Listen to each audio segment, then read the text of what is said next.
And welcome to part 11. We are nearly done. D&D 5th edition, Lost Mines of Phandelver.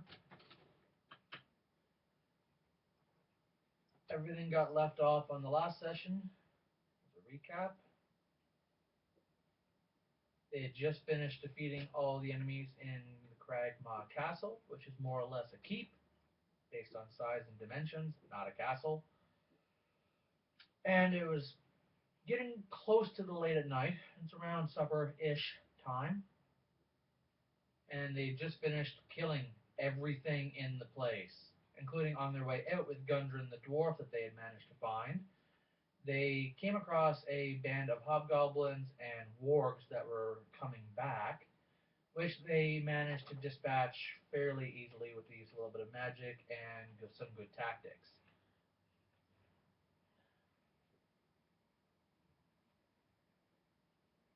Based on the time of day, your character is fully aware that you're not going to have enough time to make it back to Phandalin. As it is, it's going to take you 2 hours to get to the edge of the woods to get to the horses, and then another 2 or so hours to get back. How do we ride them? Yeah. What are you doing? Tim, do you want to start skinning the wargs and the demon dog thing? Just try not to get it spit on you. If you do, wash it. Yeah, I can do that. We're not going to have enough time to get there. We should camp in this castle tonight. That's what I'm thinking. I'm thinking I'm going to go get the horses. Grim, do you want to give me a hand with that? He just nods his head.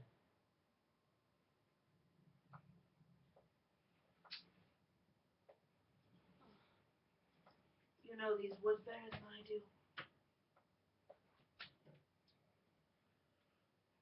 I know them well. I would not necessarily say I know them better. You know them better. I know the northern woods best. I'll face bear. Yep. What would you like to know? Well, teach me some of the trails when we go get the horses. He will. On your guys' way back, he'll show you some of the signs and such that him and his tribe use, or at least take note of. Like when you go with me. No, we gotta turn right at this tree. I don't now recognize this tree. No, it's this tree. Shit's druids do.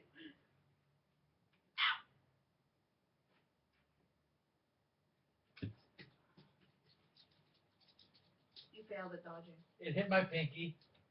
It counts as a parry. If that counts as a parry, then I'm a virgin. Yeah, that's not going to happen. So, your character's just going to pay attention to the different trails and such? Mm-hmm. It's not hard.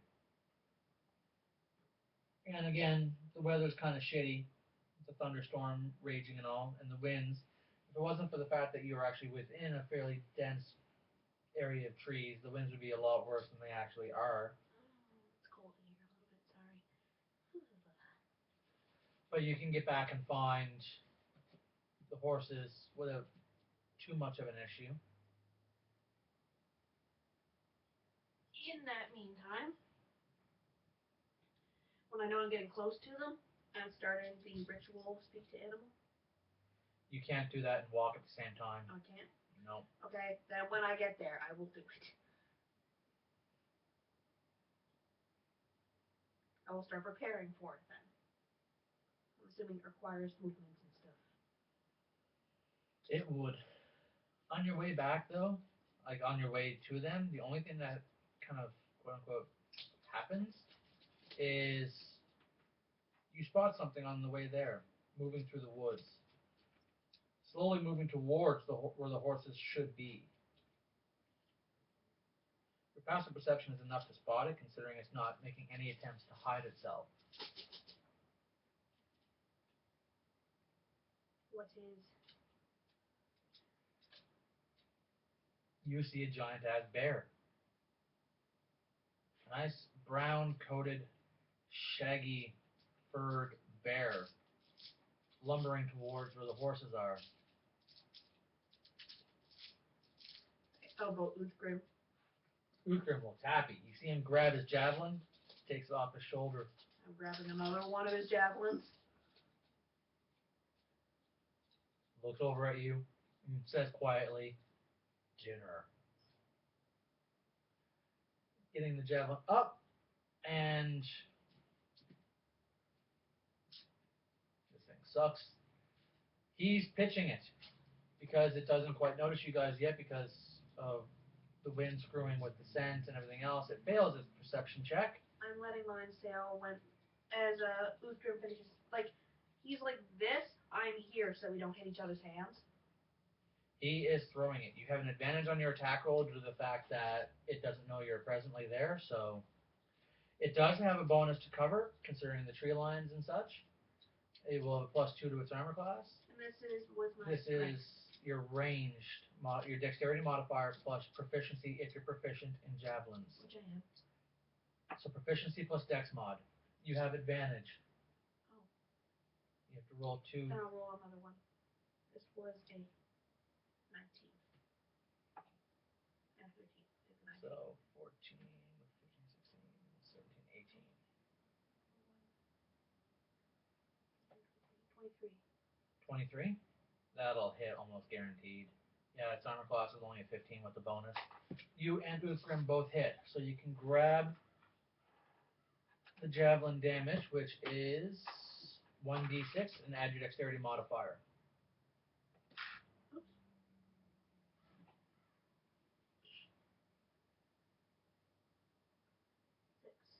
6. 6.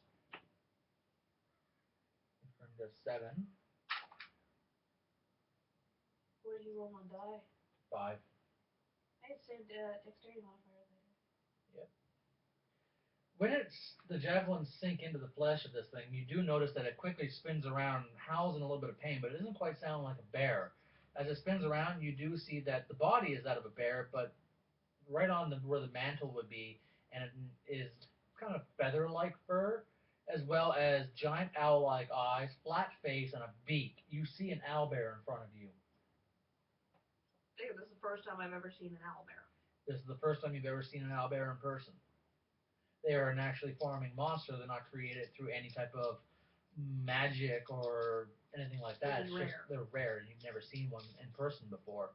And it immediately does the same thing all bears do. Stands up on its hind legs and makes itself look big, and it's going to try to attack you guys. So now it's going to be an initiative between the three of you. Uthgrim, I want the hide.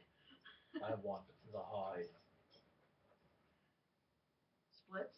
Yes. 9. Yep. And the owlbear has a 6. Uthgrim goes first. Uthgrim will... What weapons does he have? Uthgrim has a greatsword. Uthgrim is going to unclip the greatsword from his back, run towards it, and try to impale it with the greatsword.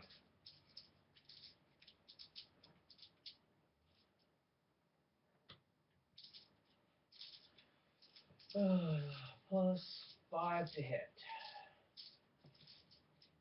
14 plus 5 is 19, though. It's almost a natural 20. That would have been really nice to have. 2d6 plus 3 damage. 10 damage.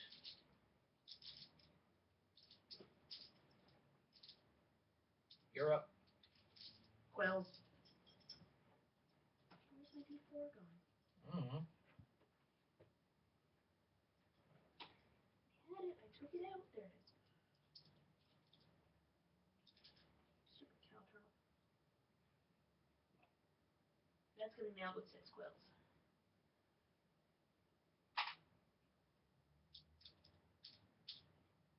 Its turn. Obviously, rip a quill out as a bonus action.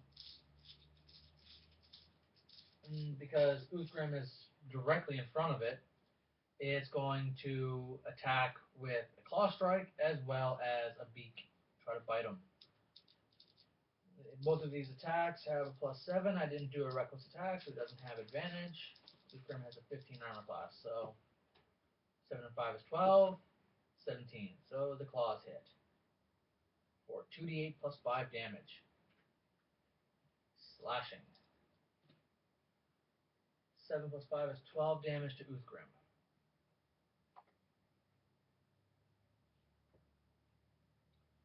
Uthgrim is not going to rage. He still has 1 rage left, but he's not going to utilize it. That was the owlbear's turn. Then it goes up to Uthgrim's turn. Uthgrim will... if I take the shield, I'll have the increased armor class, but I'll not be able to use the great sword. By rage. How many hit points does he have? He's got enough. He'll attempt it. Reckless attack with the great sword.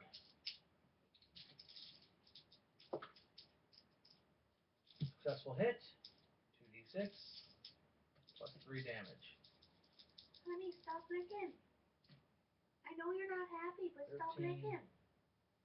This owlbear is severely, severely damaged. And then Uthgrim is just going to stay in front of it so that way the thing focuses on him. Goes to your turn. It takes 5 from the quills. You're up. Quills. Bees. 7. You need to tell me. I thought you could see it. Okay. Goes to the owlbear's turn. It has advantage on attacks against him, but considering how much it's hurting, it's going to flee. Actually, it will... Yeah, it's going to flee because it's going to move its movement distance and then a dash action, so it's going to disengage and try to run the fuck away. As it tries to run the fuck away, Uthgrim is actually going to attempt to stab it, slash it. Considering how badly hurt it looks, I should be able to take it down in a single hit, so slashy slashy. 13 plus 5 is 18, that's a successful hit. 4, 5 plus 3 is 8 damage, and that drops it. It hits the ground. Looking over at Uthgrim, what parts of the hides do you want? Part of the back. Can I have the paws and the face? Yes. Deal.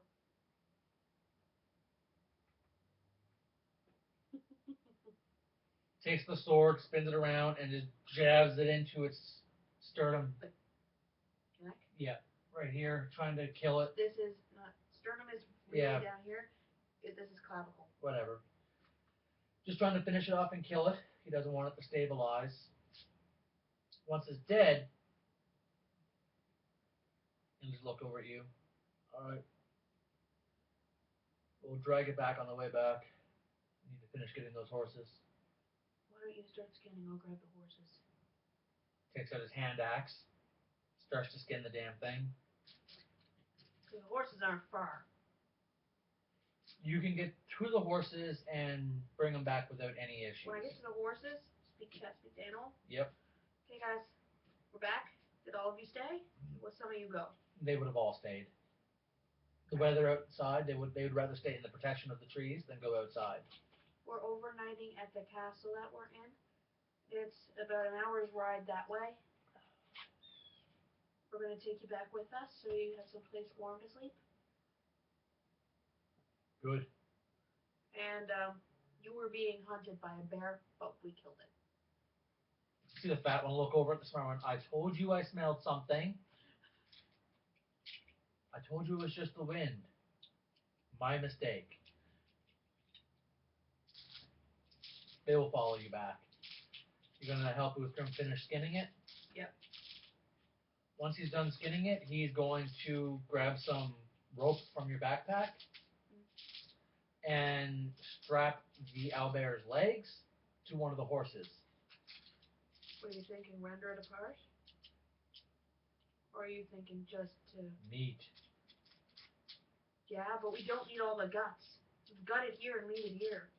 The other animals can eat the guts. As he'll slice the belly, slice it up a bit, start scooping the guts out. How damaged is the liver? Big liver. This is still good. Where's the hide? You'd be able to see it. Yeah, but do you mind if we store some of the meat and hide till we get back? Go ahead. As long as I have a hunk of the back, I'm happy. Sets the liver down in it. Takes out a scimitar and starts slicing it apart so it's not as heavy for the horses to drag. He's basically just giving the horses the hindquarters to drag. Yeah. He's cutting off the arms, and he's taking the rib cage and dividing it down the spine so it's 2 sets of ribs, packing it in the bag, wrapping rope around that and tying it to another horse so it's divided. Yep. And you can get back after sunset back to the castle. You do see a light in the castle. And walking the horses into the entrance the wargs came through. They're all right in the main entrance because it's easy to see everything. It's still in there and safe. That was me.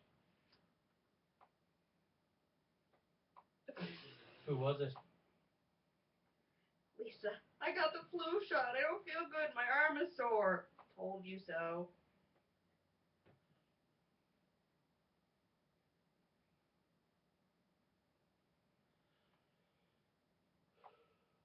Whenever you get back, you can see that there's been a small fire made. Tybalt is working on skinning the warg still. You can see Sildar helping as best as he can with his one limb. Gundren is just pretty much sitting back and recovering. Some of the chairs from the room you guys were in where the goblins barricaded themselves have been taken out for the people to sit on. And Chasen is not in there. But the door, you can basically tell that the door that was opened up where the pit trap was, you can see Chasen's light is in there. Jason? Yeah? What you investigating? Nothing. I just need a desk and chairs, and I can't fit the desk and chairs through the small passageway.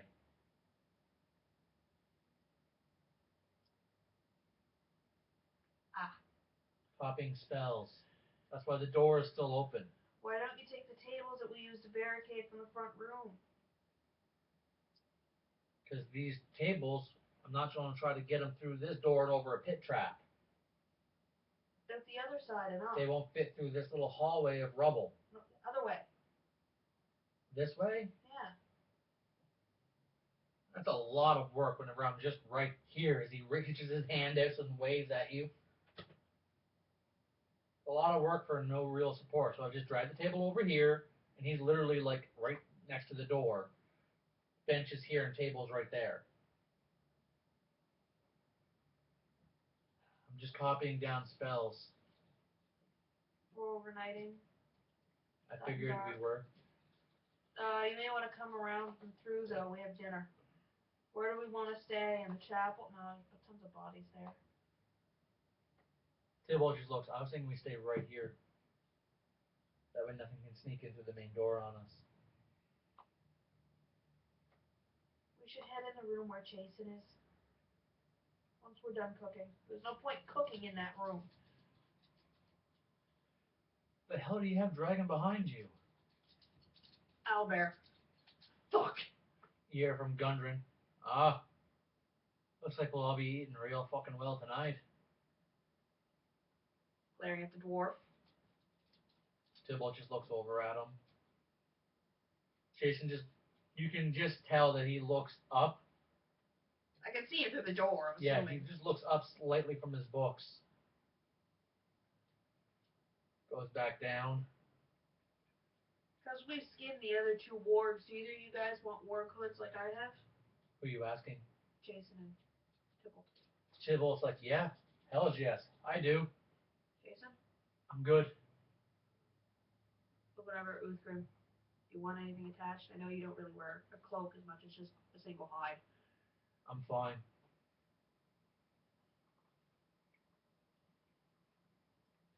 Did you get the devil dog things skinned? Yep, they're over there. Oh, you got the face off nice, I see. Gundren looks over at your character. Now that you're back there, lad, something I need to tell you. What? I know where he put the map. The full map. Who put the map? The bugbear. What bugbear? The one you killed in the room with the dog. Oh, that bugbear. He got the map from me, the one he was trying to extort for money. I went and I got it. You see him pluck out a piece of parchment, fold it, part of it's ripped off. Okay. You're still willing to go to the cave and find out what's going on and see if my brothers are still alright. Yeah. I can give you the map so that way you can find your way once you're there.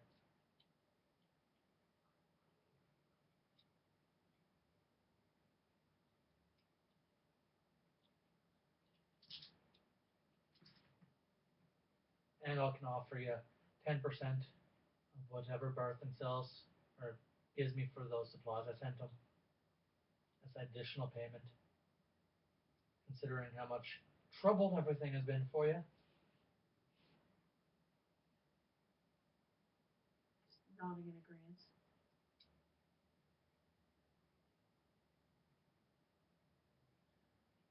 Goes over and passes you a piece of parchment. Jason? I'm coming around the small gap. You go all the way around. Yep. You have the original. We all have copies. What he passes you, once it loads, is this. Minus about that much from where you guys have it ripped off. Small corner. Where is it? The small corner you have, it shows all of this. And shows Right. down here. Yeah, right to about where that weird blobby shape is. So you can see this. You can see down in here. That comes down this way. You can see this. You can see where this goes up to here, and you can see where it connects over to here to this side of the map where that you still have intact. But that's the whole map.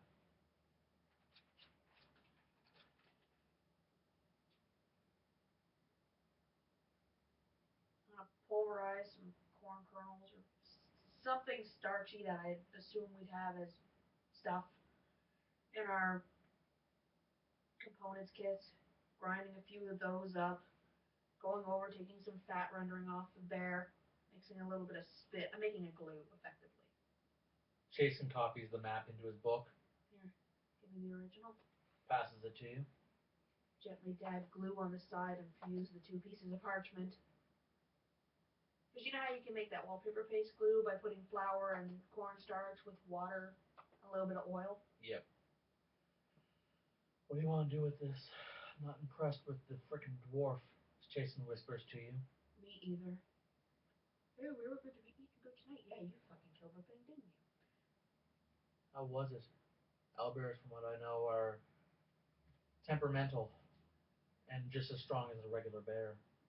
They were encroaching on the horses. We came up behind him, he didn't smell us because of crosswind. We got two good hits in on him, then he turned around, swung at Graham. I quilled him, started to run away. Then Graham knocked him the fuck down and sliced his head off. Good.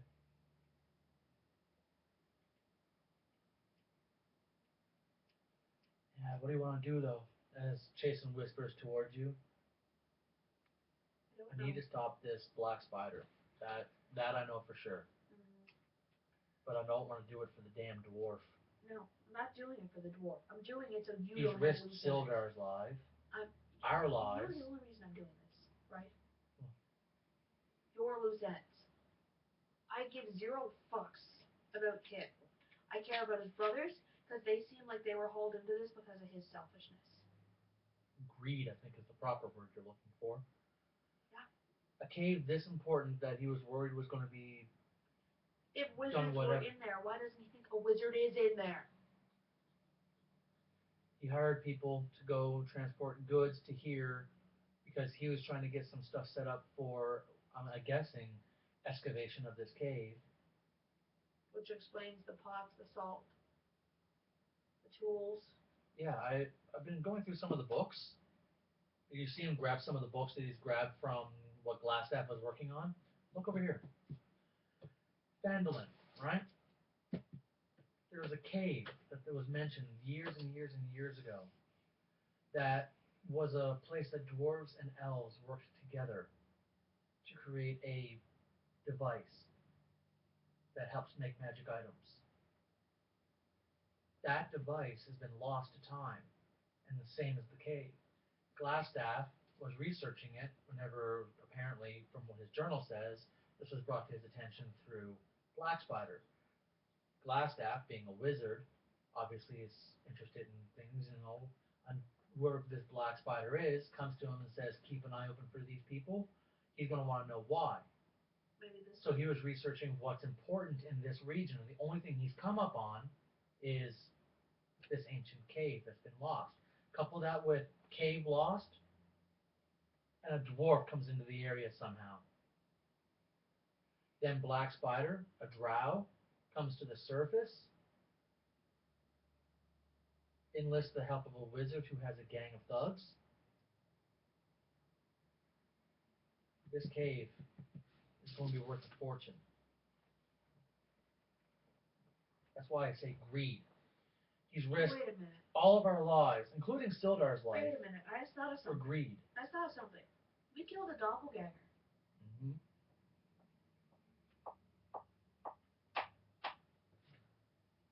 A doppelganger that controlled the Red Brands. For somebody else. What if that doppelganger was known to be a doppelganger? And is actually did something to the mayor. And is the mayor. Why is the mayor letting this shit happen? So you think the doppelganger was acting as the mayor of the town? They said the mayor took a drastic turn in events and personality. Just all of a sudden let the Red Brands go in because they said he was a fat, lazy coward. Well, when we get back to Phandelver, it's an easy way to check. Find the mayor. Go to town hall. Find the mayor and make sure Barthen's son's doing okay now. But I don't know what I want to do.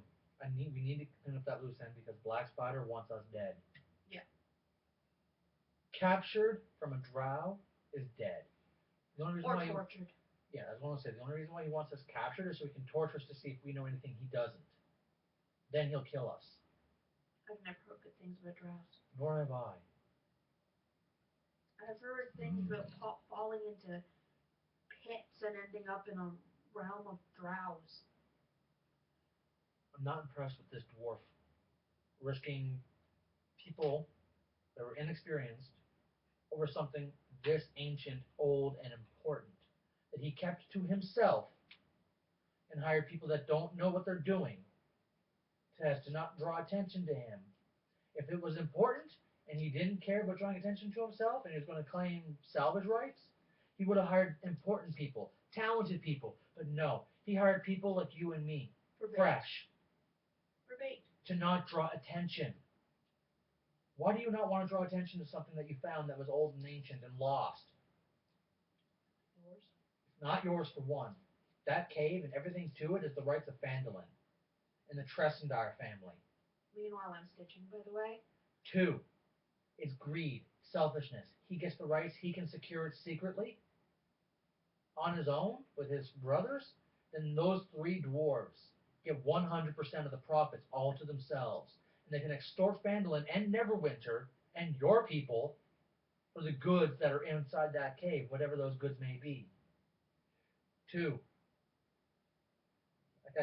3, he was doing it in secret, which means Sildar didn't even know that much. It's greed.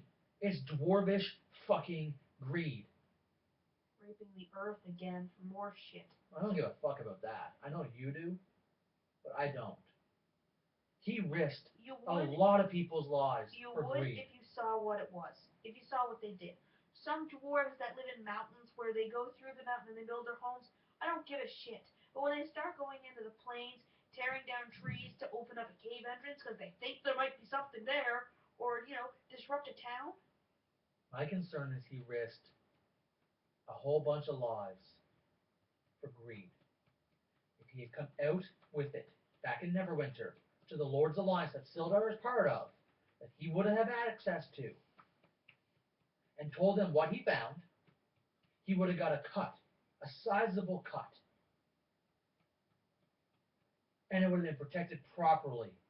Black Spider would have been able to get a foothold. The Red Brands would have been able to get a foothold. Those goddamn goblins at that cave entrance we found wouldn't have been able to get a foothold. And because they would have been able to get a foothold, orcs might not have moved into this area because it's weak and defenseless. Because Neverwinter and the Lord's Alliance would have sent a regiment of troops and talented people to find, excavate, and research the find.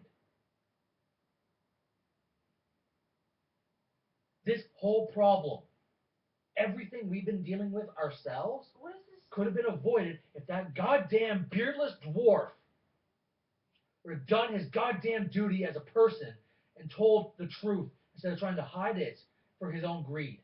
As soon as I get there, and Sildar's gone, as he whispers to you, I'm killing that damn dwarf. He's dead. I'm not letting him rape Phandelver and extort Neverwinter for his own fucking greed.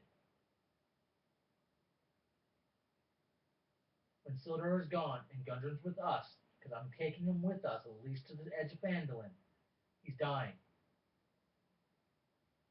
I'd say we take him to the cave, just in case his brothers are alive. I want his brothers to see. His brothers deserve at least a farewell. Because as far as I'm concerned, he's a loose end. We know about the cave. We know what he's done here. Imagine the amount of political trouble we could cause. The bear smells like it's done. We'll get to it. But No. imagine... I don't want him eating my bear. Let me say this. Imagine the amount of political trouble we could cause him if we went back to Neverwinter to the Lord's Alliance and told them what we found. Do you honestly think a greedy dwarf is going to allow that to happen without a fight? No, I haven't trusted him from day one. I'm killing him. I'm letting you know now. I may or may not have given him expired hood berries then when it happens. We understood? As long as we're clear on it. Now, I say we go give him our rations packs to eat because he's eating my bear. When you go back out, you can see that some of the fire has cooked some of the bear, or the owlbear that Uthgrim has set up to cook. And there's a very good chance that a dwarf that loves meat and, well, gold, and he's a merchant, so he's a liar, because all merchants have to be liars. It's the same thing nowadays. Yeah. Find me a car salesman that's not a liar. Or at least a fibber or something. An exaggerator. An exaggerator is still a liar. Yeah. They only care about their commission. Merchants make their living off what they can sell, so they have to be a liar. They can be a good person, still be a liar. So let's find out what are the odds of the dwarf trying to grab some of the meat. It'd be pretty damn good.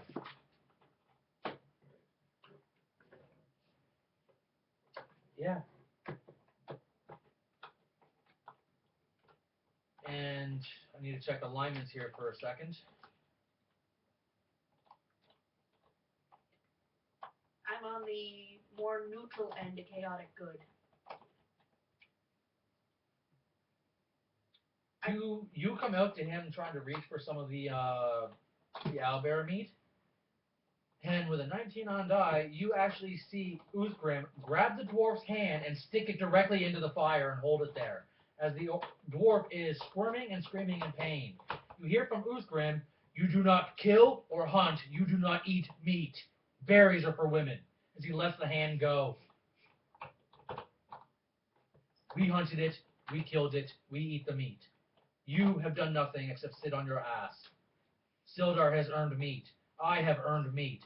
Kieran and the little wizard Chasen have all earned meat. You have earned bread. As he throws him down bread. You want meat, little dwarf? Earn it, like everyone else. Hunters eat meat. Which is an appropriate response from a hunter-gatherer barbarian tribe. I'm throwing over a ration pack and a few... The dwarf is grabbing his hand because it's smoldering and blistering because he legitimately stuffed it into the flames.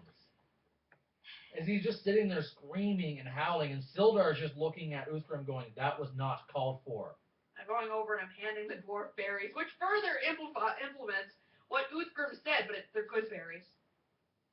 Takes them and downs them all, as the 4 or 5 hit points will heal up the damage.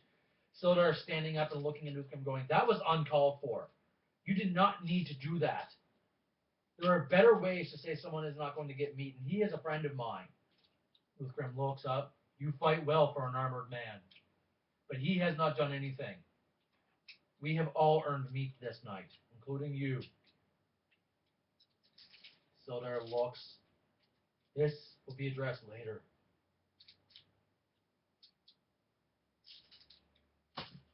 Uthgrim stands up. I've done nothing wrong. Hunters earn meat. Uthgrim? He has done nothing. Uthgrim?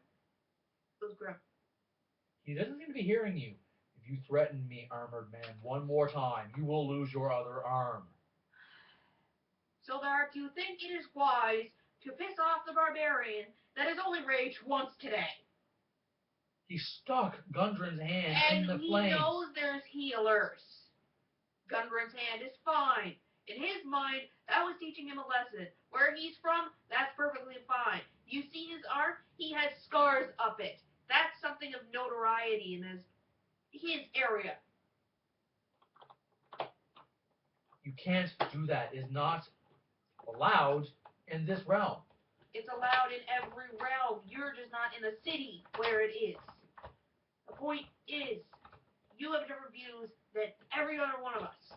I get that. We're working with you. But you have to accept we all have cultural differences. And I need 2 seconds because I need to check the alignment that the module says that Sildar should have. I mean, I'm a little bit more talented of a person. Damn it. Damn it, damn it, damn it, damn it, damn it. What is it, lawful good? No, it's not lawful stupid, but it's almost there. It's neutral stupid. Lawful neutral? Neutral good. He always does what's right, and he follows the code of law and ethics so long as law and ethics is right. I.e., if he goes into a corrupt city where they have corrupted laws, he will not follow those laws.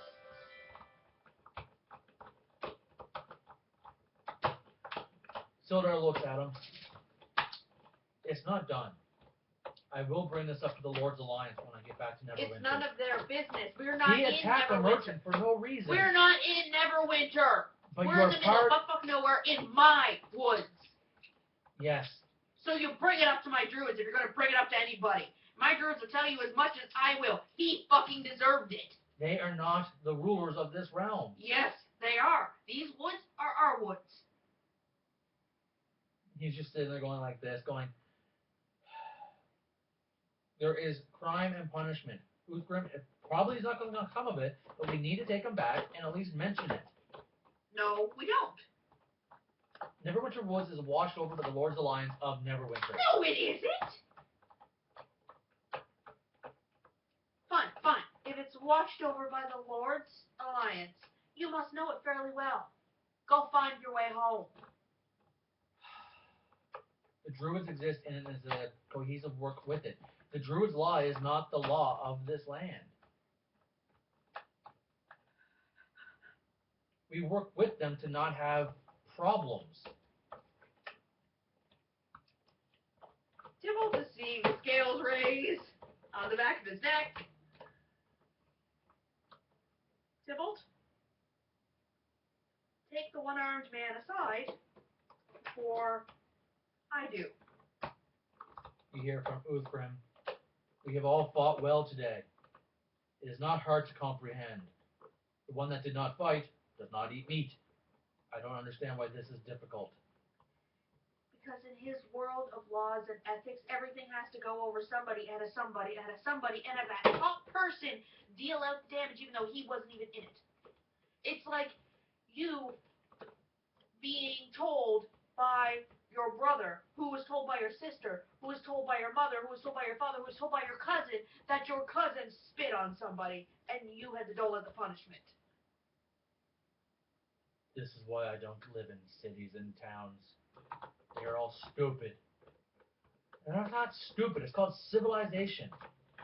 It's called bureaucracy crap. You hear from Jason, it is called you are turning yourself into a loose end. Sildar looks. What does that mean, Jason? It means burning hands increased by level.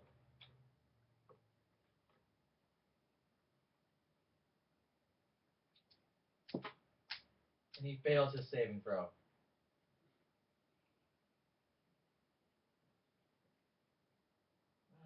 So that brings it up to 14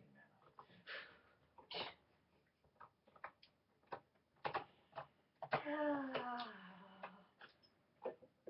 This is why politicians and neutral good characters don't work well with chaotic goods.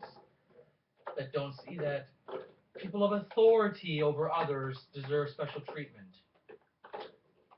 When you work in a group of people that sees everyone as equal, that pulls their own weight, you get a little merchant that's caused the loss of everybody. Is he fried to a complete and utter crisp? Or is he still alive? He's taken damage, so there's a good chance he's just going to end up dead again. And the only good thing is you've healed up the merchant pretty much to full hit points because you gave him back the frickin' Goodberry, so Burning Hands is now going to do an additional 1d6, so that's 4d6 fire damage, and Gundren fails as well.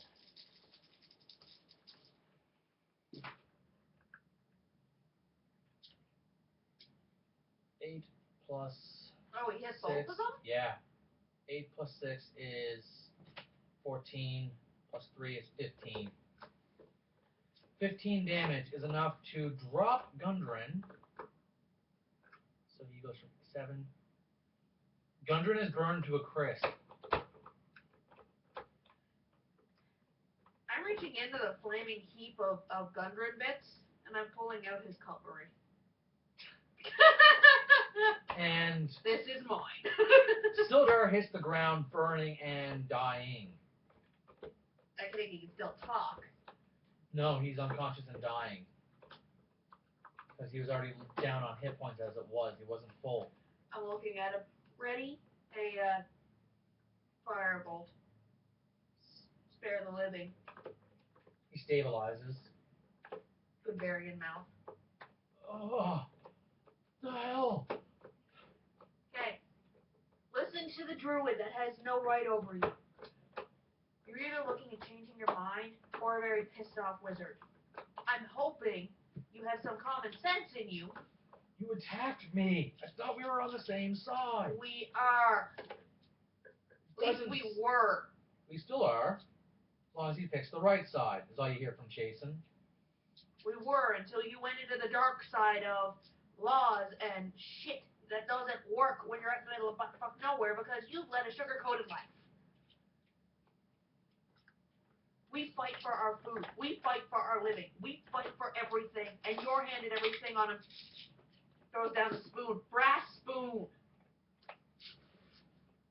We're asking you to treat us like freaking human beings. And I have. I have been your friend through all of this. You attacked me for no reason. Are you on our side and are you going to drop it? I could have dropped the last one, but you've attacked me.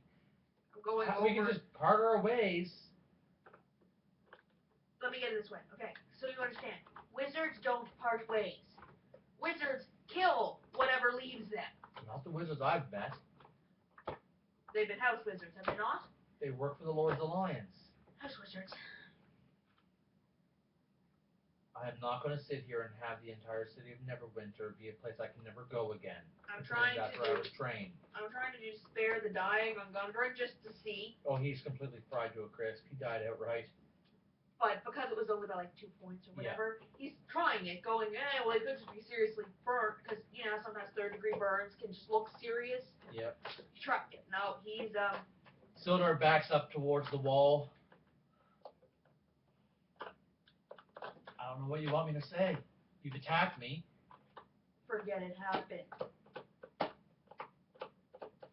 Work with us, not against us. No more talk of bureaucracy and crap and lies and Lord's Alliance. That's worthless here.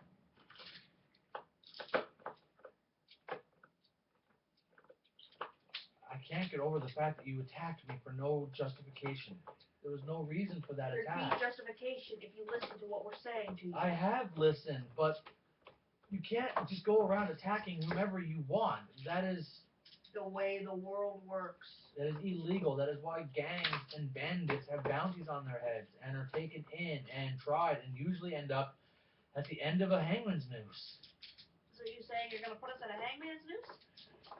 No, I'm not saying that. What I'm saying is you can't do that. You can't just go around and do what you want. We're not doing what we want. We're doing what he wanted.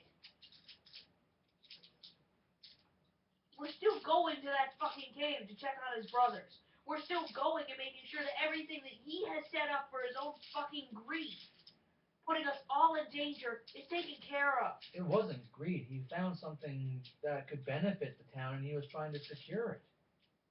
You hear from Jason? For himself.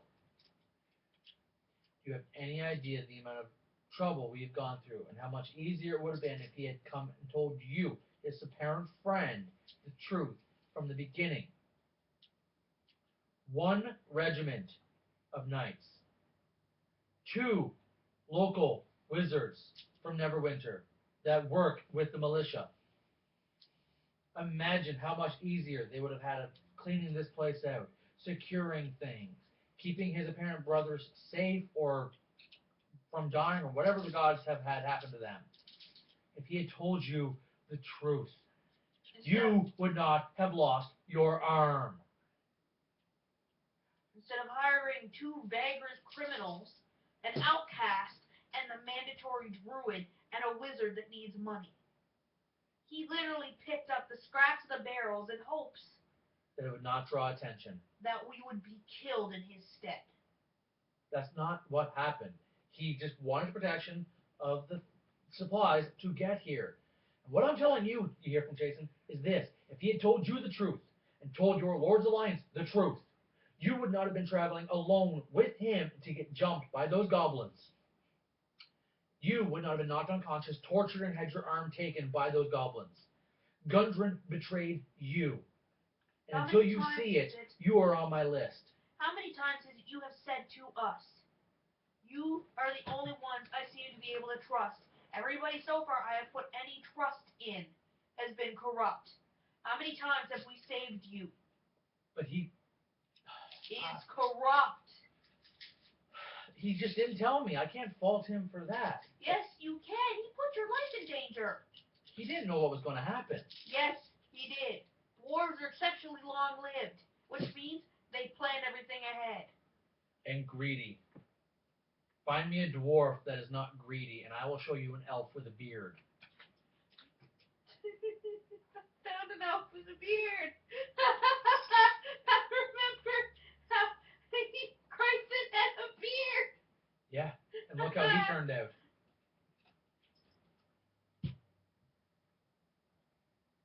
Sildar just looks over at you guys. I still don't see it. You help me get back to Phandelver. I'll consider forgetting this night ever happened. No, to get back to Phandelver, you need to forget this night ever happened.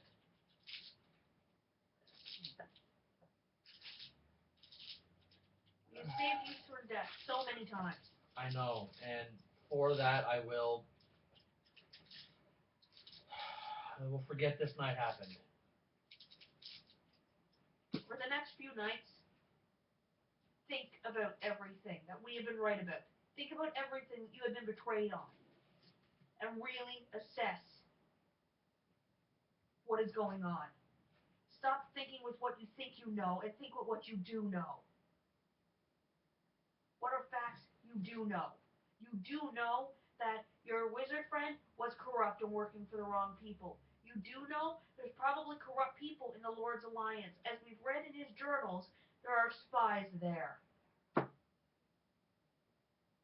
You do know Gundren hired a whole bunch of first ever adventurers in hopes to draw attention away from himself. You do know that it got you jumped. You do know it got you to be sitting in a room as you watched goblins eat your arm before you passed out unconscious from necrotizing flesh.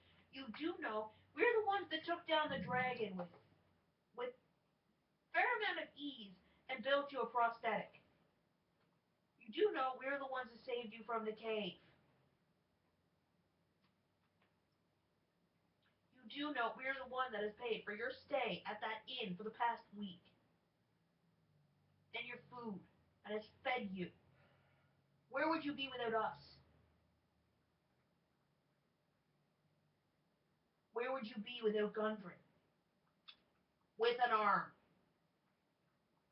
Don't blame her. She has a little bit of razor burn around here. It's itchy. Alright, I will forget. I will think. See him go up a little bit so he's still within sight, just off to a corner. Start mulling over what's happened. Walking over to him. Cure.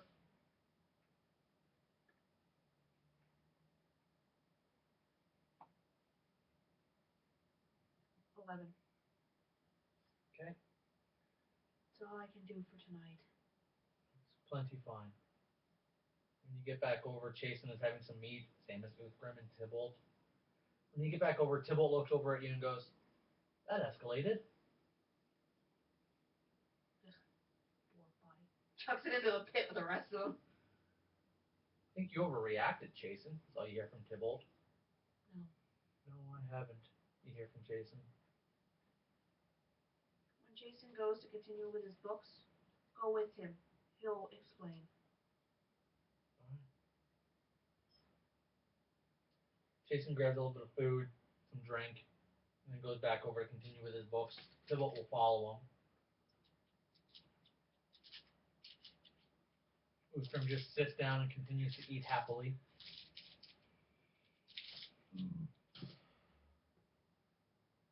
That was cute saying berries are for women when you knew I would hand you berries.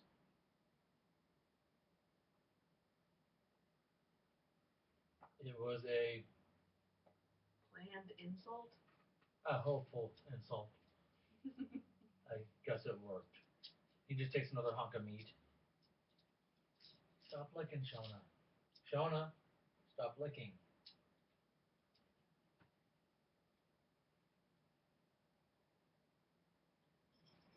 So, I tried to save Gundren. Wish I could have extracted more information out of him at least. I have a fork now, though. What? You know I've never eaten with a fork? nor have I. Rips a hunk of meat off, eats with his hands. He's doing the same thing. He walks into Jason, sets the fork down in front of him as he's finishing up with Tybalt. Can you explain to me why forks? Why forks what? Why do people use forks? So they don't have to touch the food with their hands. But then you lose part of the sensation of eating. And aristocrats think it's disgusting and beneath them to touch their food. And that's what a spoon is for. A spoon is for soups and broth. You can still pick up meat with a spoon. Not as easily as you can with a fork. Then you pick it up with a knife. A knife is for slicing the meat. And poking it, and stabbing it, and picking it up, and turning it. Knives don't have a point. That's what the fork has. But knives have points. Not eating knives. Eating daggers do. Eating daggers do, but not eating knives. down the rest of it. Pulls out the fork. I've never used one of these. Kind of holds it in his hand like a fist and stabs. No. Takes it. If you're going to use it, think of it like you're fencing. This is how you hold it. Huh. Takes a piece of the meat. Holds it like a sword, stabs straight forward. Close enough for a druid. I still don't understand the appeal of this. Ow, my teeth! You don't poke it into your teeth. You put it between your teeth. I missed. I've used spoons. He picks up a spoon like a normal human being. Because he's holding it like a pen. Yep. Spoon, I understand. I can't do this with a fork. He holds the fork like that, goes sideways under the meat, and falls off. No, stab the meat. Not like that. Hold it like this or like a spoon. Okay. Stab the meat. Pushes off the plate because he's not getting the force behind it. No. You need to put some pressure down behind it and not go under it, just into the meat. So, like, that. Yes, now pick it up and put it into your mouth. This is weird. It feels weird.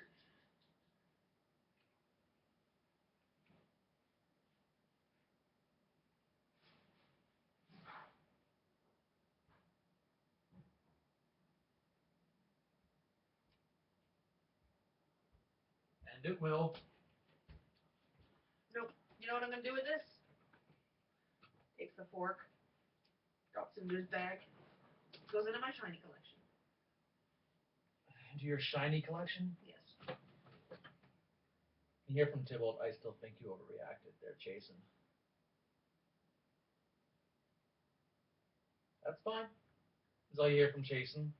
Tybalt, he wouldn't have stopped until all of us were dead. Dwarves are greedy, you hear from Jason. My point is valid. If he had told the truth to his friend Sildar and Sildar's Lord's Alliance, all of this could have been avoided. He hired us to be killed in his stead. To distract from him. But he didn't account that we were smart. If we didn't die, then we didn't die. He only loses 50 gold. God knows what that mine is going to make him worth. That mine is the rightful property of the Tressendar family, the people that settled this town. That manor we were under, those sarcophagi with those skeletons, they're all the members of the Tressendar family. That sword you carry on your hip is from a hero from that family that saved this town from being overrun by orcs. Something like 600 years ago. And subsequently, if there are no Tressendars left in the area, it immediately then falls to the Druids. And then the Lord's Alliance. It would go to the Lord's Alliance first, not your druids.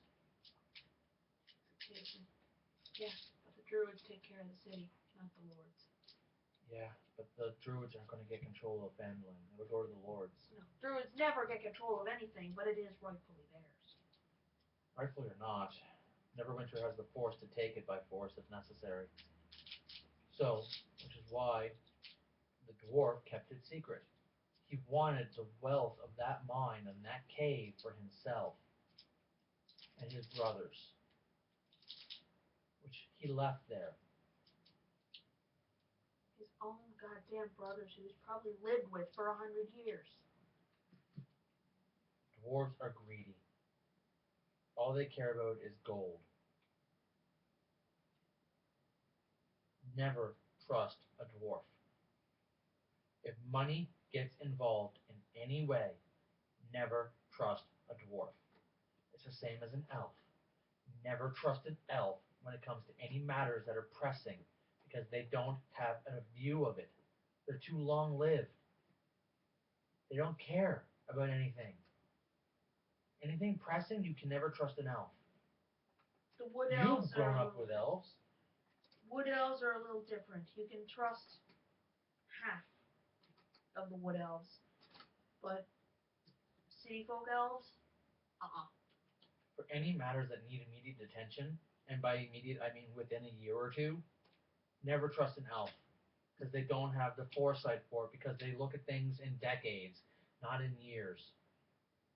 What we look at in months, they look at in years. We look at in days, they look at in weeks, months. They have a skewed perspective. Yeah, all right. So who can you trust? You hear from Jason? No one. Never trust a druid because a druid's first and priority is the land. Never trust a wizard because we lie. Never trust a tiefling because you can turn on anybody because of the devil in you. You can never trust anybody. You know who you trust? People you work with. People who gain and earn your trust over a period of time.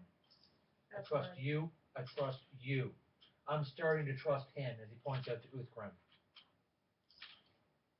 I trust him because I've heard stories about the barbarians here.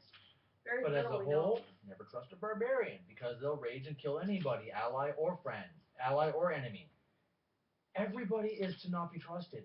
This is what people need to learn. Individuals can be trusted, but as a whole, never trust politicians. Never trust the politics. Never trust city folk. Never trust anybody. Trust individuals. Gundren has proven to me to be a greedy dwarf. Although I will disagree with Jason on one thing and say I usually trust humans. I sometimes trust wood elves. I rarely trust normal elves or dwarves. But if you're a fucked up race, I'm probably going to trust you because you probably been discriminated upon as much as I have. Just difference of views. I don't trust humans. It all comes down to the same thing. The stuff I've read that humans have done, waged wars over just a few acres of land. Two lords get all uppity because they want the pussy of some 17-year-old girl, wage a war with each other, and kill hundreds and hundreds of their own men just so one of them can get his dick wet. You know what happens when two druids encroach on each other's groves? I don't trust humans, most of all. You know what happens when two druids encroach on each other's groves? See if there's something they can hash out between the two that makes it viable. If there's not, if they're two vastly opposing gods that they worship, or they're not a conglomerate of god worshippers, like I'm the only one out of my whole grove that follows the god that I do. But she's a subset under another set of gods that the rest of the grove follows. But if somebody comes in and they're like an evil druid god, one that wants to kill the earth to rebuild it, yeah, we'll push it out. But we'll do it in common sense. You go your way, we'll stay in ours. Tybalt just looks over. I see your points, but it's got to be lonely and just shitty to live a life where you don't trust anybody. I mean, I've been distrusted my whole life, and it's not fun. Yeah, it might not be fun, but it keeps you alive.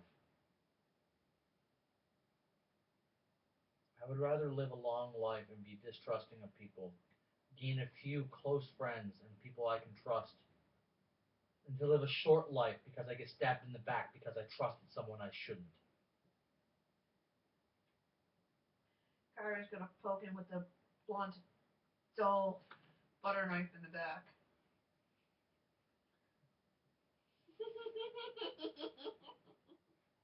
You see Fireball come up in his hand.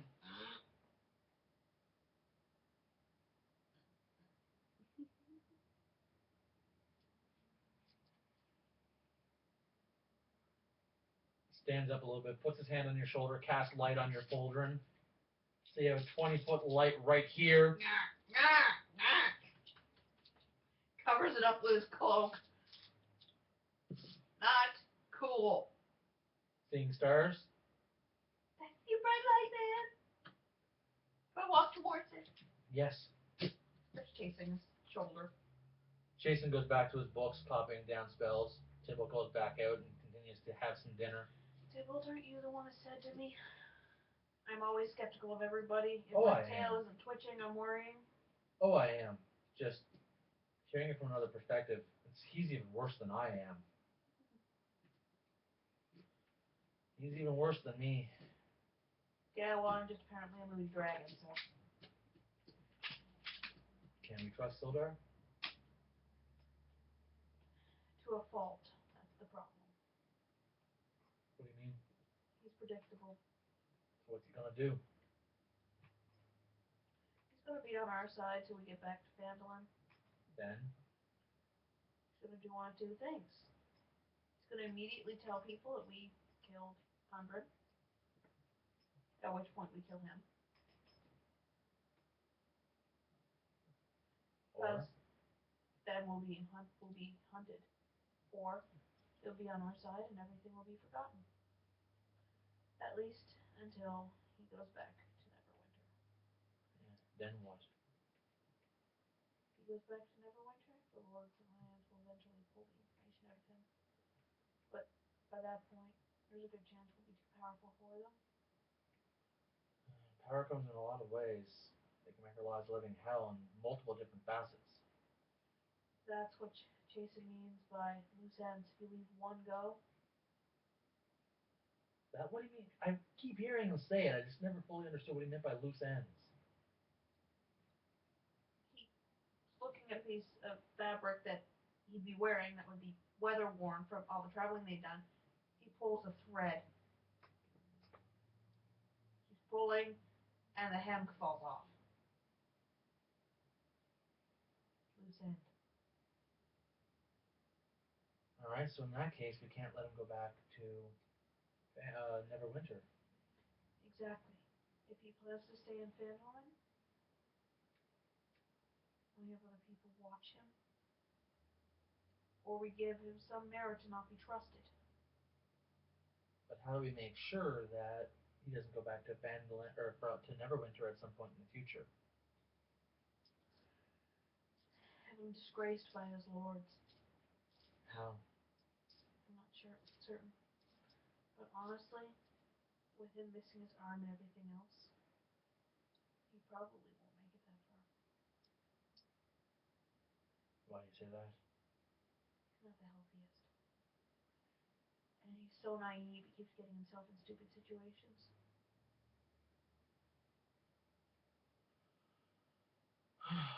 Well, take it one step at a time. See what happens when we get back to Phandalin. What are you doing for the rest of the night? Sleeping after I cook my good berries. What is the weather like for the next day? Is it good enough for you to travel back to Phandalin? It's still going to be gray. It's still gray, it's still windy, but it's going to be a suitable day to get back. The wind is nowhere near what it was. Whoop, whoop. You can get back to Phandalin without issues from the weather. 15 good berries. Okay? And you can get back to Phandalin without any issues on the road, period. So you can reach Phandalin safe and secure.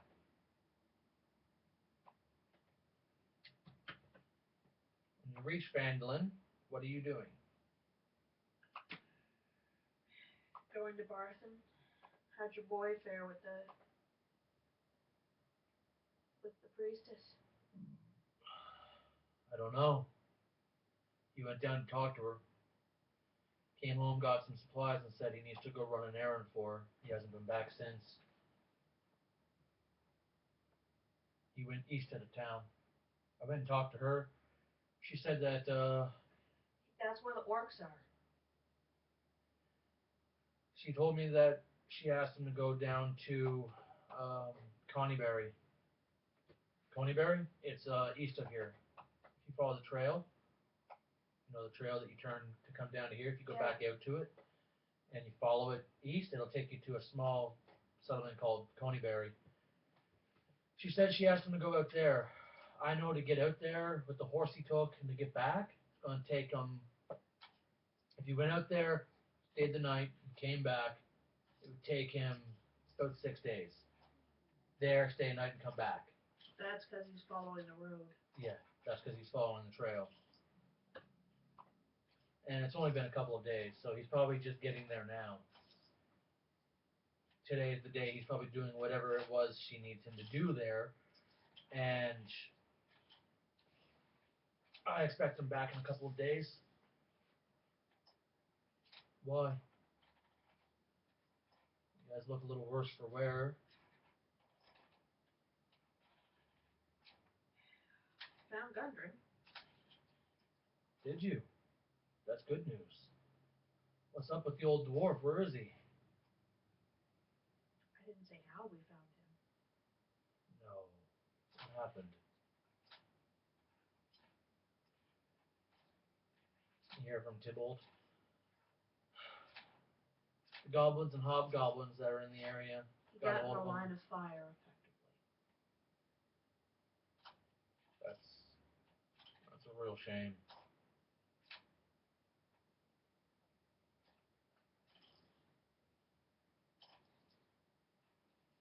Although, when we were talking to him before the second fight broke out, or was it the third fight at that point?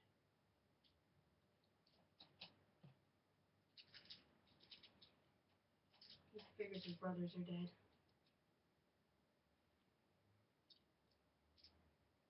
It's a shame. I like those dwarves. They were nice.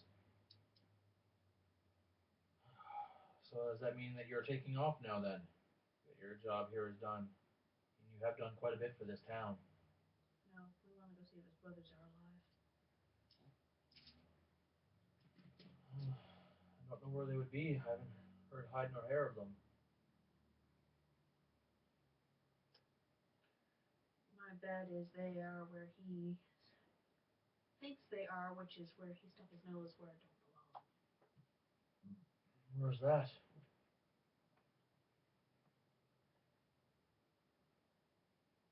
How long have you been trading with this dwarf?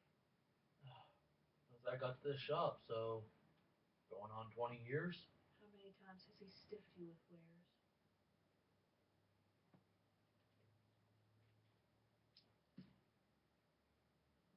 43?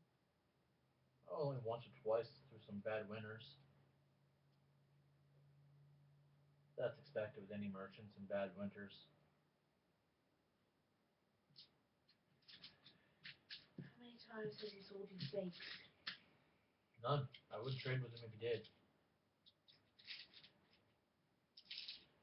I'm walking in. Has he sold the pot yet? Probably not. 96. Not with that roll.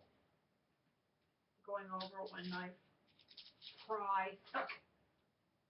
What the hell? He goes over. Dude, he's been using your shop to hide things. This would never work as a pot. It wouldn't conduct the heat properly. It would swell, split. He sees a little piece of paper fall out. He's been using it to pass notes to people. Opens it up. What is this? Crap that we've put in there to... That's near the Sword Mountains. Oh, remember he screwed everything all up? You still keep certain things there. That's near the Sword Mountains. I recognize the plains and ridges. What is this? Part of a map that he found that he has been getting him and his brothers to overtake so they could get money. He risked everybody's lives, including this town. Is that why we've been having so many problems lately? Is that why the orcs and the goblins and the red brands and the zombies are all around here? They wanted to find Gundren and they figured they'd extort him out of the town. I'm wondering why this little sleepy town is having so many problems come up. The occasional band of orcs is normal. The occasional bandits in the area is normal, but the red brands moving in, the orcs over in Wyvern Tor, the zombies up by the old Owl Well, all of this is all because of this. He crumples it up.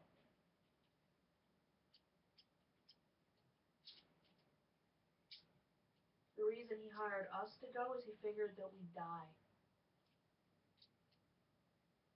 We were his bait. That doesn't make sense to me. I don't understand. You hear from Uthgrim? Nor do I.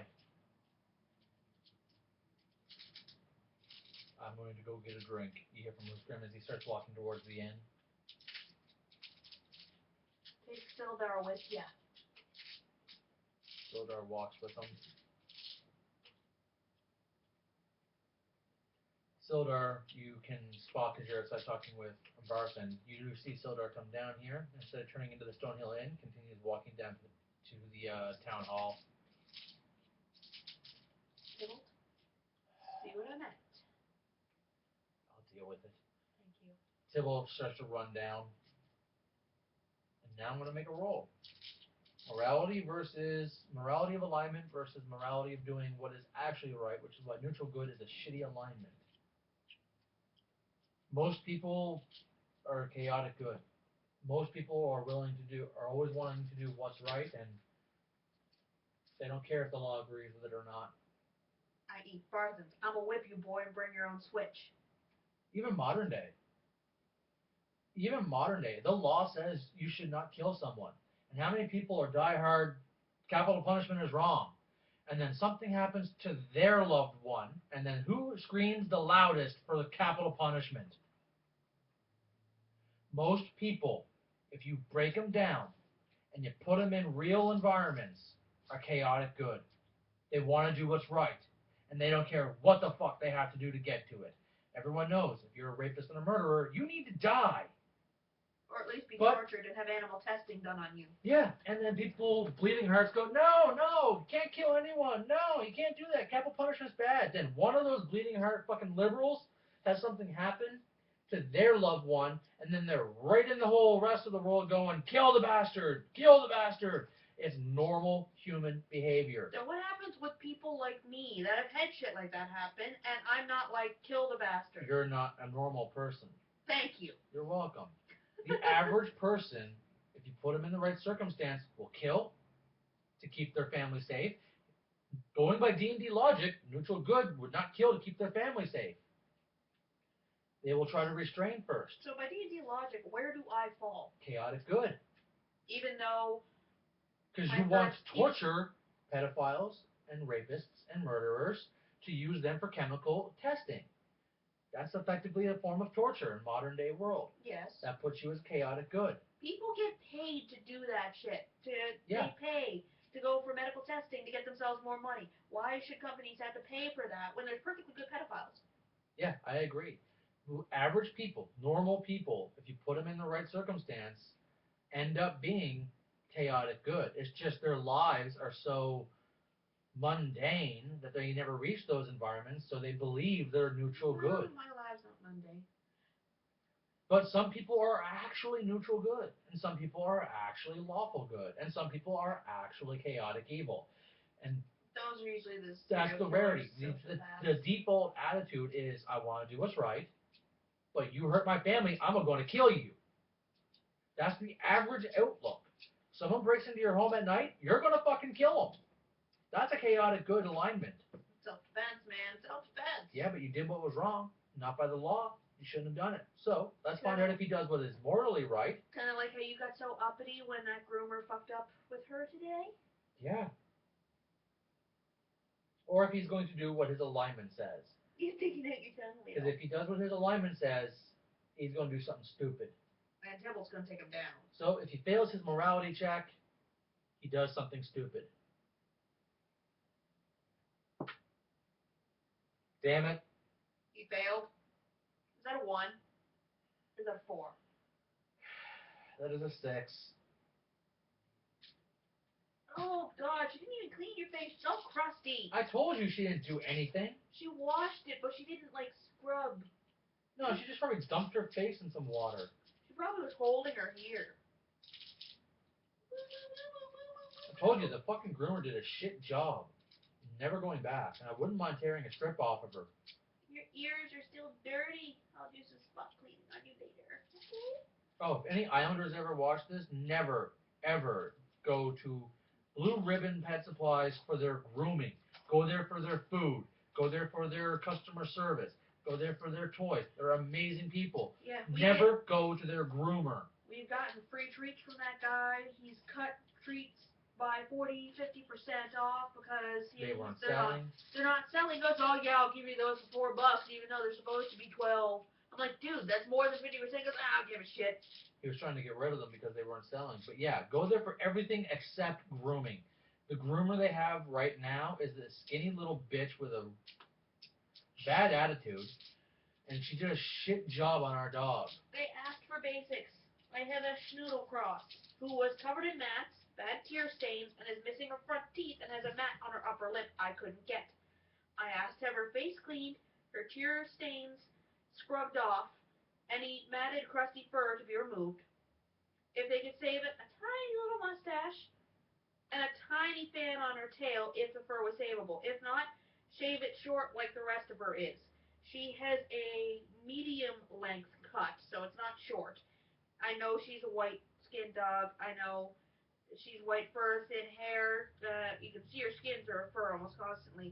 That's why she has jackets and coats and boots and clothing for when it's cold. But her head isn't done evenly. She's missed pieces there. There's still mats on her stomach that she somehow neglected. She didn't clip around her lady bits or her nipples, so they're still got fur on them. Her chin is still dirty.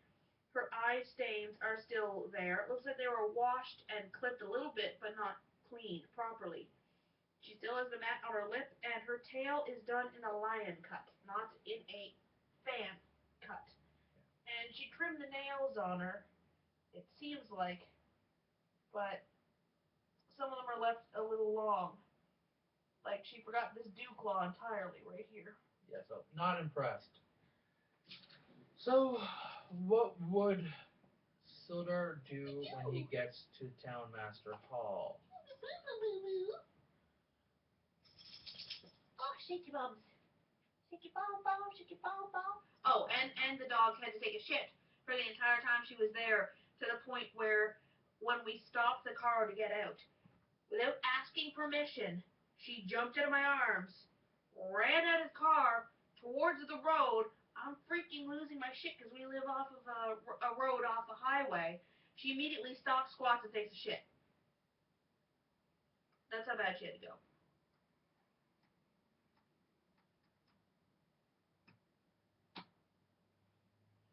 Okay. Yeah, Sildar's going to do something horribly, horribly stupid. This is going to end up bad for him. I'm going to be explain it anyway. So this is the exact quote unquote from the book. After resting at the Stonehill Inn, Sildar Howlwinter establishes himself at the Townmaster Hall. As an agent of the Lord's Alliance, his goal is to bring law and order to Phandelver. Yeah. Right off the bat, that sounds bad. As such, he wants to find the lost mine of Wave Echo Cave and help the Dwarvish brothers put it back into production, believing that bringing prosperity to the region will help civilize the town. If you read this place, He believes books, the town isn't civil. yeah, and it is. The only thing that's not civil is the red brands. So he's literally getting up on a soapbox and gonna start preaching here any second. Yes, he is. Because he did what his alignment dictates, which means he's going to do what the book dictates, which is he's going to Townmaster Inn to get rid of Harbin and take over as the new law and order of this town as a Lord's Alliance agent. Especially since he heard us say the mayor's probably not there. Yeah. So, what are you doing talking with Barthen? Hey, by the way, have you seen the mayor? Yeah. When? Harbin Wester's usually always at Townmaster Hall. Have you seen him in the past 2 days? There's a chance of it. With a 9%, yeah. Saw him this morning, actually. Looking over at Jason. Well, at least we know he's not who the doppelganger was. So your mayor is just corrupt as fuck. He's a fat, lazy, pompous shit that has no balls hanging between his legs. He let the Red Brands do what they want. Then who should be the mayor of this town? I don't know. Most people didn't stand up to him. I didn't stand up to him. The one person that did stand up to him got beaten to death in town square and his wife and daughter taken, which I heard you managed to find and bring back. Yeah. I want to thank you for that. What if we made her the mayor? A woman mayor? What? You're going to have to convince a lot of people to go for that. She's the only one that understands what her husband would want. I think the priestess of the shrine should take control personally. She's nice. She's a cleric, so you know she's trustworthy. That cleric does not equal trustworthy. Neither does druid. Druid does not equal trustworthy. It depends what god they follow. You never know. What if she follows an evil god? She doesn't. She follows Timora, the goddess of luck and fortune. My character would know said god? Yes. She's a good god, luck and fortune, but clerics can say they're following one god and then in reality be secretly worshipping another one, keeping a guise. I'll check her out for you. But I think the city should vote on who the mayor is. Well, technically it's Harbin, so... It's not going to be for long, I'm assuming. People Jason are going to just get looks at angry. We need to find out what's going on with Sildar. I saw Tybalt book it off. Good. By the way, the barbarian in town is our friend. He's a little brash and rough, but he means good. He's not good at always expressing it. How so? He still thinks like a nomadic tribe member, which I understand personally because I was in the Grove for so long. But at the same time, we're taught civility and how to act in cities. He still believes that everybody should be punished by the person that they wronged, not necessarily by the group of people he wronged. Do you understand what I'm saying? I do. Barbarians from that tribe come in here from time to time. Not anymore, they won't. You hear from Jason. Why? His tribe got eaten, remember? Except for his cousin. It's called just desserts you hear from Jason. Connie Berry, his tribe, his ancestors of his tribe sacked and raided that town. Left it to ruins.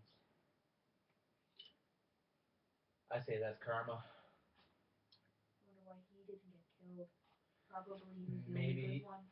Maybe his lineage is from a good one. Maybe his lineage came in after, because him and his cousin were fine. So it's possible that his lineage came into that tribe after that was done. For a young dragon, that dragon would have had to been around when he did that, yeah? I don't know how long ago Coney Berry got raided, but it was a while ago. Dragons live a long-ass fucking time. Based on the size of that dragon, he could have been at least 100 years old. Maybe even older. I don't know that much about him. But I know he could have been at least been 100.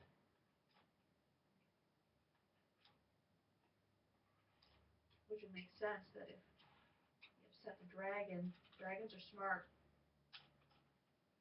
And I'm not saying that because I'm just honestly. Dragons are smart and tricky. And conniving. That's why I don't get trusted. Let's go to Stonehill Inn. I want to sit, I want to get my feet up in front of a fire, and I want to relax. You do that, I'm going to go check on Tybalt because he didn't come back.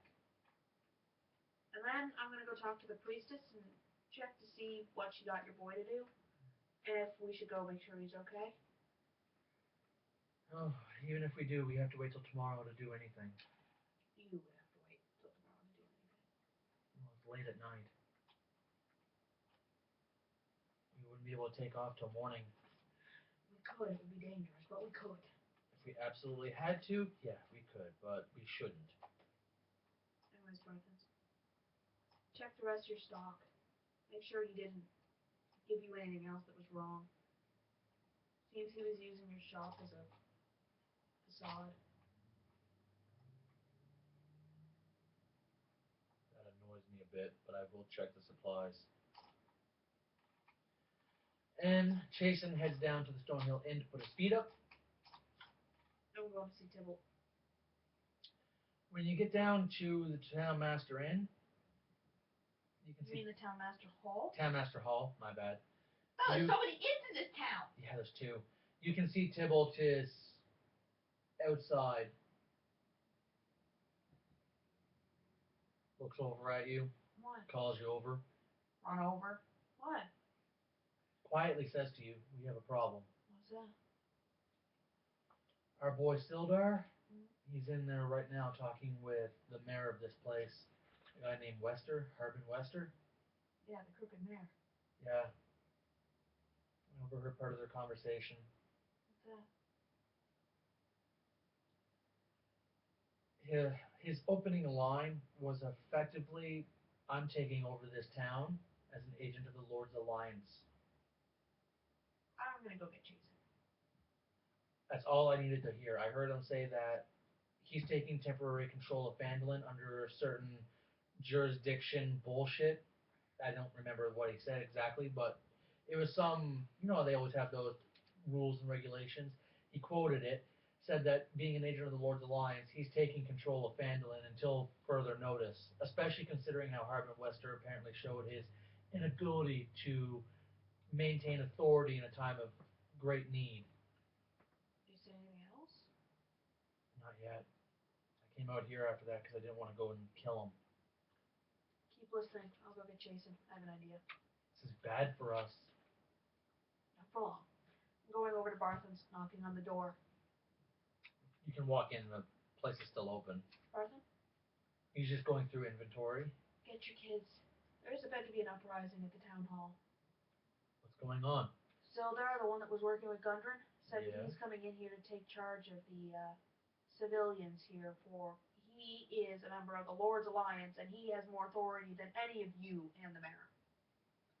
I'm gonna go empty out the inns. What the hell? He's trying to take control of your town. I'm assuming you don't want that. Rather not. Get your boys. Band of pitchforks, maybe. Running down. Jason! He's inside the inn. Looks like he's just going through the books. Jason! You see him come out. What? Get everybody in this inn out to the town hall. Sildar just went in and said he was taking control of this town because nobody else could run it but him. Get everybody like a fucking lynch mob. We're taking this town out, or we're gonna get the town to show them who's fucking boss. That'll end bad. It'll get Sildar hung. Yeah, and then this town will be razed. No. Not if it's kept under. Get in here. What? Get in here. Comes in. What? He's taking control of this town. How? Be specific. Lord's Alliance. So he's using the Lord's Alliance regulations. He's claiming to. Okay. What does that mean? He thinks he's gonna get to talk back to No. Politically, that means he has already given the right to do so. Otherwise, he would end up getting in trouble if the Lord's Alliance didn't already give him that ability. Because you know as well as I do, if you're a druid, right? It's the same thing. You forcibly take control of an area, even though your grove did not tell you you could. How much trouble would you be in? You'd get in trouble, and quite a bit if you did something severe. Mm-hmm. Now, if they told you if certain situations arise, you can, if you deem necessary, take control. Now, you won't get in trouble. But why would they tell you that? Druids are different because they would want me to start my own No, trial. means they already knew. If they tell you if there's certain situations happening, you can, if it's needed, if you deem it necessary, take control. That means your Grudrove would have had to have been told there's something going on there. Details could have been vague, but it would have been had to have shown it was bad. That means the Lord's Alliance knows something bad is happening here. Or they think.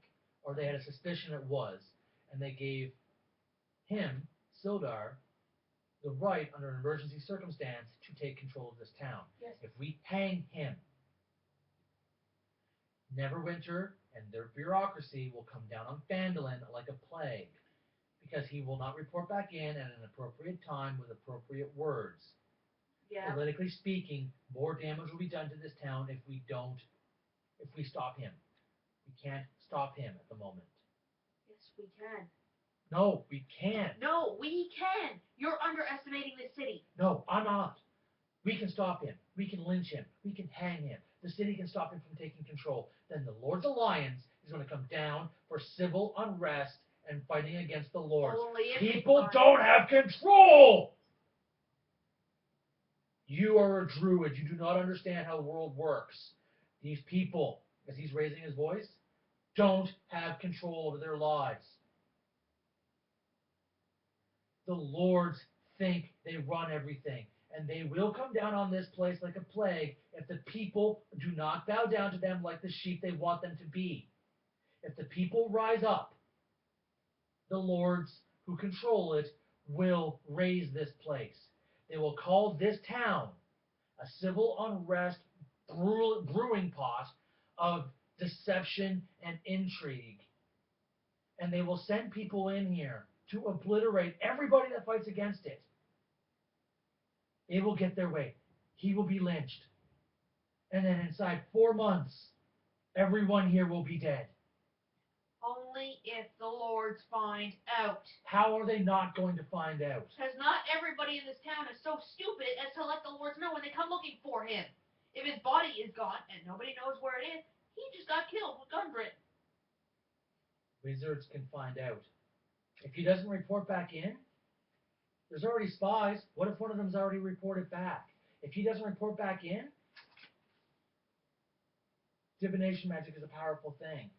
I don't want to see everybody in this town die. I really don't. Barthen has been exceptionally nice. This inn, the owner and his wife have been exceptionally nice. I don't want to see these people die. Because lords think they are more important than they actually are. The problem is the Lord's Alliance.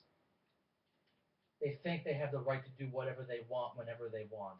It's a standard problem all lords have. So what do we do next? Kill the Lords?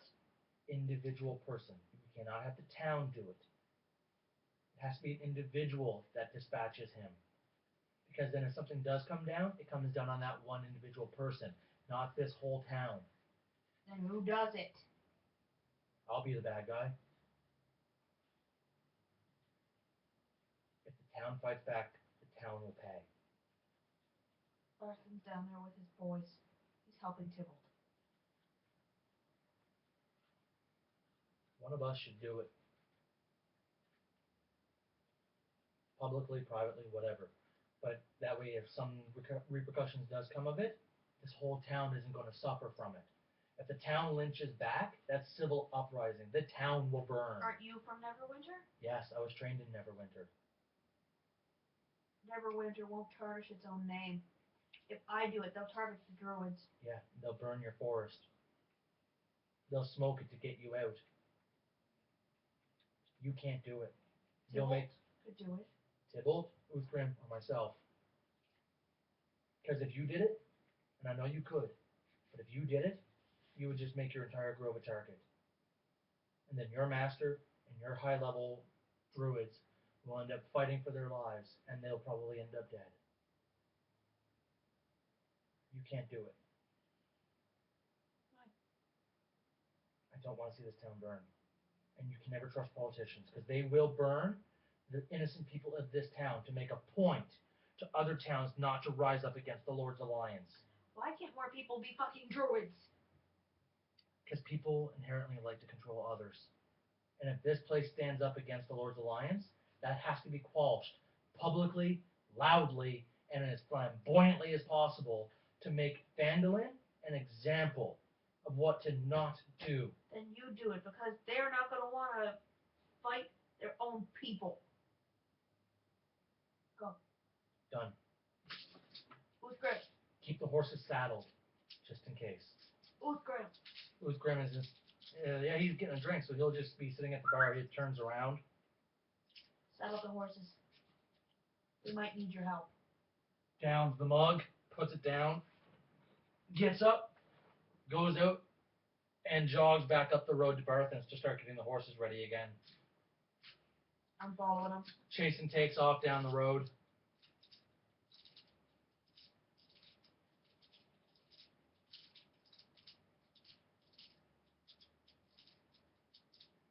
Okay. After you saddle your horse, saddle the next one, get on your horse, I'll get on my horse, and you drag one of your horses, I'll drag the other one. Go to the town hall just in case. Got you. Why? What's going on? Sildar's starting something. It'll be too confusing for me to understand. I'll get horses ready. You sure? I'll get horses ready. Take them both with you so that people have escapes. He was going to start getting horses ready, and Chasen is running down towards Townmaster Hall as fast as he can. I'm taking my horse, full gallop. Can I grab Chasen? Yep. Up onto the horse. I already have a plan. You hear from Chasen. Good. I'm going to get Barthen. Just, if you're with me or near me, just play along. You've already done it a few times. Play along with me, all right? I'm going to get Barthen and warn him, tell him what's going on. Tell him there's a demon in town. Tell him there's a demon in town. Gotcha. No. Better yet, doppelganger. We already got a doppelganger. We can find a body if necessary. Tell him there's a doppelganger in town. Yep. Going in. Set Cheston down. It's not Cheston, it's Chasen. Sorry. I can't help it, okay? Chasen gets dropped down and immediately runs into Townmaster Hall. Barthen. Looks over. Anybody asks you? Ever?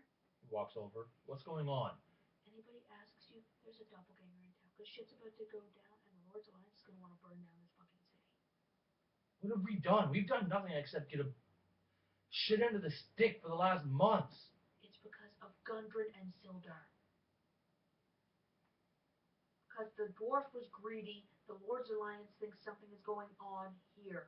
And they're willing to knock all of you out. Because they are afraid of an uprising. So the Lord's Alliance just taking control of this town? Listen. We're sending a wizard in because we happen to have found a doppelganger on our way. We're going to claim that doppelganger's in this town. We're probably going to have to flee. We're taking the horses. Let everybody know there is a doppelganger. All right. Spread the words, boys, as they head out. Now, here's the funny thing. I know enough about medieval culture, history, and the way lords of medieval times actually worked. I'm not exaggerating anything. It legitimately says, after resting at Stonehill Inn, Sildar establishes himself at the Townmaster Hall as an agent of the Lord's Alliance. His goal is to bring law and order. As such, he wants to find the mine and bring prosperity. That means he's usurping the current mayor and enacting Lord's law. Basically, martial law. Yeah. If any of you think that's good, go watch Braveheart. Go study European history on how lords handled things. This is not a good indication. This is horrible. Whoever wrote this probably thinks that who is the fucking idiot that wrote this? Who thinks a castle is a keep is a castle, and who thinks that from medieval history, having an agent of the lords just come in and arbitrarily go, I'm controlling this shit now, would have anybody like it and be okay with it? That's not the way medieval history works. Fuck, it doesn't even work now. Yeah. There's no writer. There's no writer. It doesn't show me whoever wrote this. That's sad. Yeah, that's not good. This is a horrible thing to have happen. Because townfolk don't like it when lords try to take over. They usually resist.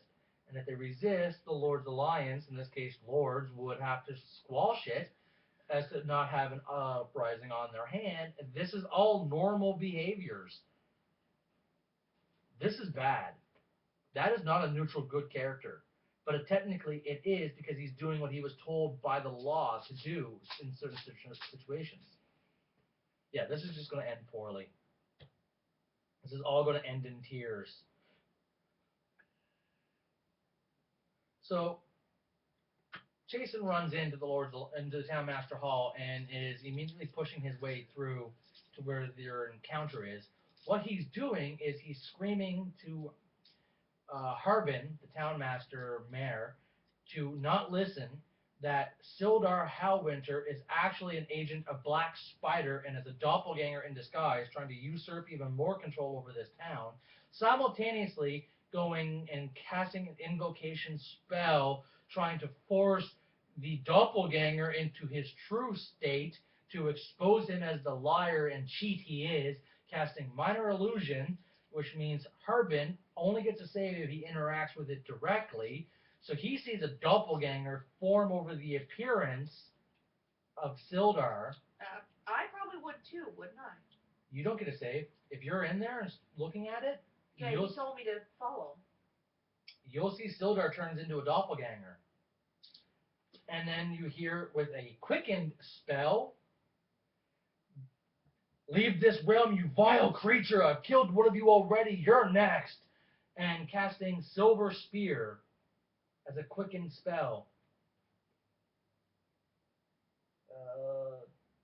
Silver Spear does 3d10 damage and costs 3 mana. Sildar gains 4 hit points back. You gave him how many? 15 it was. He's at 20, 19.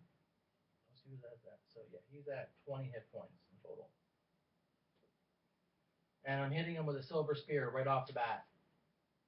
I have an advantage because this guy is fucking confused as to what's going on all of a sudden. Successful hit. 3d10 damage.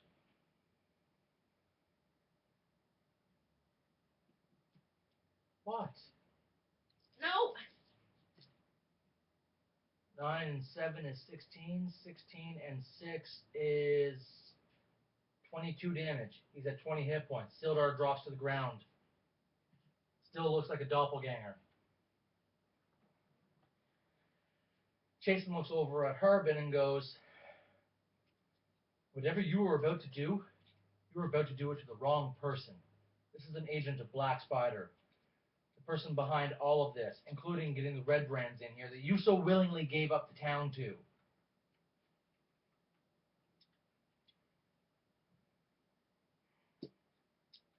As Jason grabs a dying Sildar by the foot and is starting to drag him out.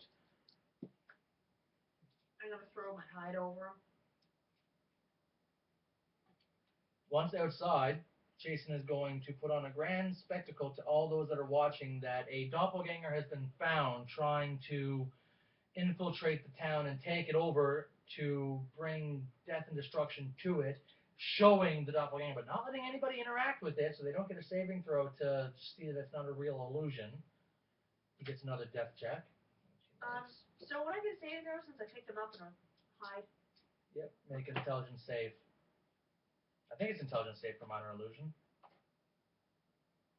It's an intelligence or it's wisdom, one or the other. Divination, Evard, Fear, Forewarnings, Hellish, Mage Armor, Mage Hand, Magic Missile, Magic Mouth, Mass Suggestion, Mending, Message, Mirror Image, Minor Illusion. Lasts for 1 minute, but it's a cantrip, so I can just keep it up continuously. To examine the sound or image of the creature can determine this illusion with a successful intelligence investigation check. So if you have the investigation skill, you can add it as a bonus. So just make an intelligence save. Because I have it's a save. It says yes next to it to get that my proficiency. If the creature uses the action to examine and make a successful intelligence check, it's a skill check. So no, you don't. It's not a saving throw. It's just a skill check. 20. So you have a 20. You do see through it.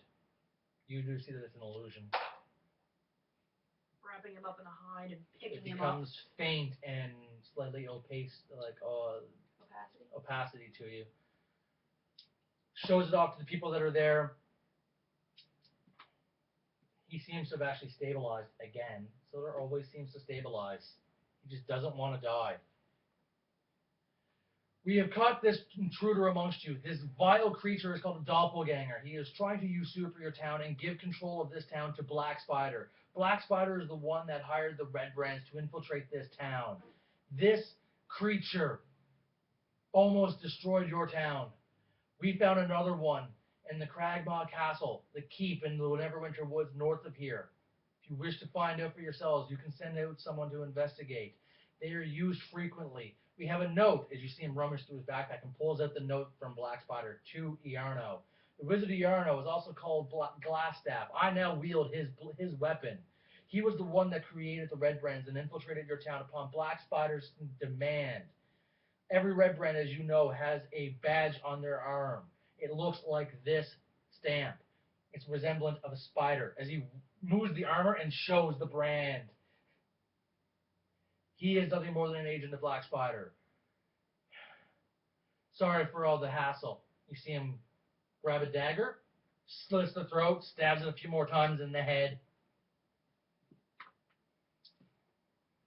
While he's doing that, I'm twisting and trying to rend the head off the body. You can very quickly take the head off after a couple of moments. This problem has been solved.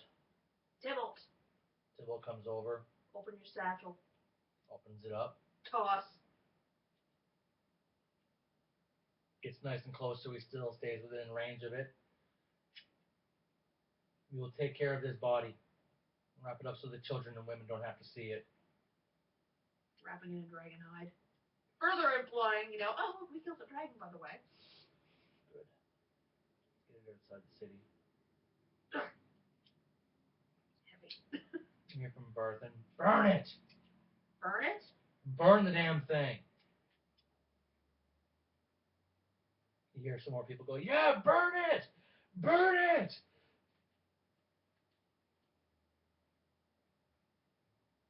Burn it. Sets it down, pulls over some kindling, takes it out of his hide, throw the head in. Throws the head in with the satchel still around it. Is your satchel empty? Yeah, there's nothing important in there. Carbon comes out. Thank you guys so much, as you see basically an overweight, overaged man. Taking some of my oil and pouring it on. Firebolt. Thank you so much for saving this town. You have done more than enough. I had no idea that it was a doppel something that was trying to infiltrate us. How did you know? Weren't you listening? We've been dealing with this. We found evidence.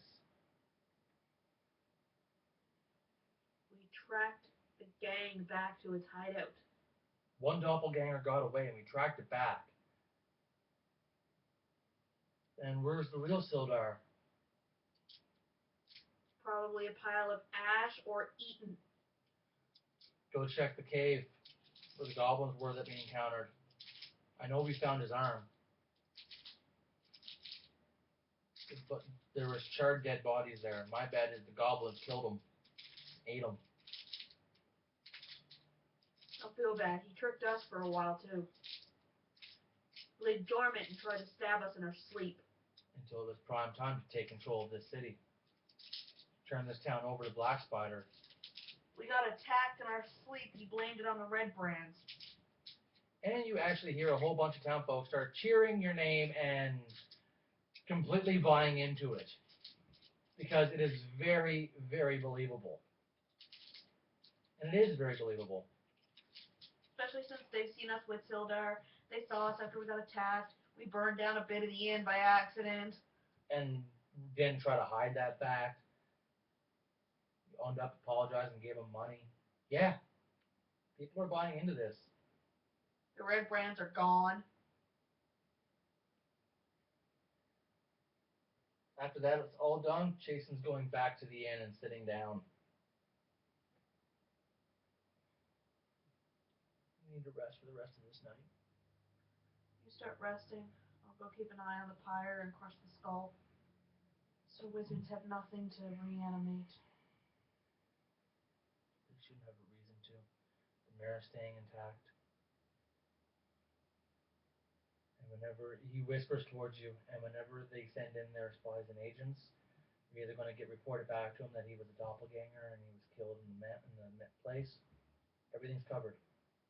The Lord should leave this town alone. The only thing they get if they did how his arm got severed via spell would be goblins. Yep. Which gives more credence to what we said. Give the arm to the mayor. This should allow the Lords and Neverwinter to leave this town alone. Let it go back to its own devices. I don't like politicians. I don't like bureaucracy. I don't like lords that kill people for stupid things. That way, when they revolt against the mayor on their own merit, which we all know is going to happen sooner or later, It'll be justified. As long as no one put in, they'll send a politician down. They'll send a Justicar down, probably a paladin, just to make sure thing is on the up and up and good. They might send a politician down to teach the new mayor how to run a town, I'll set my books female, and such. I'll set my female druid up here for protection. But then they'll leave.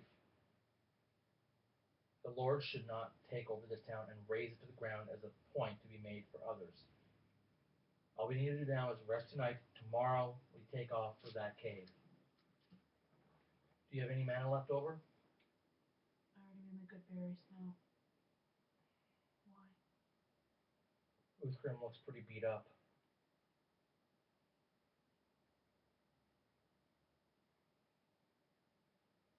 Should we wait for one more day before we take off? I healed Uthgrim after he got attacked by the bear. He might just be tired. We still have our berries we can give him. You and Tybalt still have berries. How many do they have? They have 4, right? Between the two of them. Give them to him. He looks a lot more beat up than I do. Tybalt. Tybalt will pass you his. Fork it over. Fork it over. Uthgrim gets 4 more damage taken off. Bringing that down to 17. He's at 17 hit points out of 46. And by tomorrow, he'll go down to 11. Because he heals 6 every day. So he's relaxing for the night, just drinking and doing not much for the rest of the night until the morning.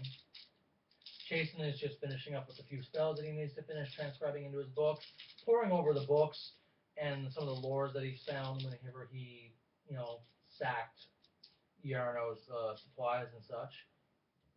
Tybalt is just sitting back and relaxing. He's not in the mood to try to swoon any women, considering what's just happened.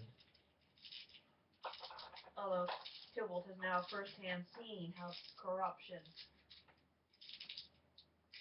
Where before he was like, I don't understand it, and Kieran said, you'll understand it if you ever see it. Forcibly take over a town. If the town revolts and fights against it, then the politicians can't have civil unrest and having peasants think they can usurp a lord's agent just whenever they want to. So they would have to send in the military and militia and troops to quash this uprising, which would result in half of this town, if not more, dying, and then put in a military control here for a period of time. It happens so often. You've read European history. That's exactly what's done. They never allow civil uprising to happen because it causes other towns to do it, and then other towns to do it, and then it causes entire, internal civil war. They cannot allow it. Whoever wrote that part of the module did not study enough European medieval history. It only took us, what, how many hours to get back with the horses? It takes 8. Yeah, so it's just sunset. Yeah. When this all happened.